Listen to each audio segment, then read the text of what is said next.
There are many different ways to motivate students at school. There are several different theorists and researchers that have ideas of what that entails. First, I'm going to talk about Maslow's hierarchy of needs. It states that children have several different things that they need and will motivate them in the classroom.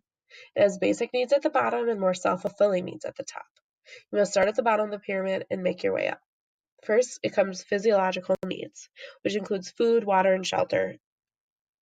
Safety is next, which includes health and family life at home. Then comes love and belonging, which includes friendship and family and those relationships. Then comes self-esteem, which includes confidence, achievement, respect, and being unique. And lastly is self-actualization, which includes acceptance and purpose and creativity and things such as that. The next researcher I'm going to talk about is Rick Lavoie. He has several different videos for teachers to watch, but the one that I'm focusing on is called the Motivation Breakthrough. It talks about the 6 P's, which are praise, prizes, people, prestige, power, and product. And he says that students can find at least one of these motivators to motivate themselves, and teachers should use that to motivate the students in the classroom.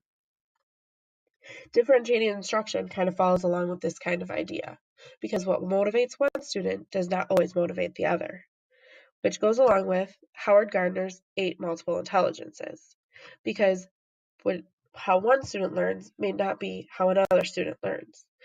So teachers must switch it up in the classroom and use all different kinds of intelligences. The first intelligence is linguistics, which means word smart. Logical mathematics is logic or math smart. Naturalist students like to learn through nature. Spatial are visual learners. Bodily kinesthetic is movement, so they like to use movement in their learning. Musical is music or sound. Interpersonal is really a lot of group work and talking to people through learning. And intrapersonal is very self-smart, which you want to learn by yourself. My idea of what should be included to motivate students in the classroom is always creating a positive environment. The classroom is a place for students to want to learn. Students should always feel comfortable to raise their hand and give an answer or even disagree with another classmate. Next is classroom management. There are several ways to manage the classroom, which sometimes include motivation. Depending on different grade levels, teachers can do things such as clip charts, class cash, class dojo, or several other things that teachers come up with. And all of these give students opportunities to make the right choices.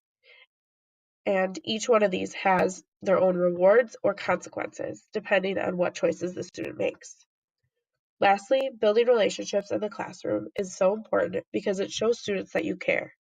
This creates a safe and loving environment for children to learn in. And these are some of the sources that I used for this presentation.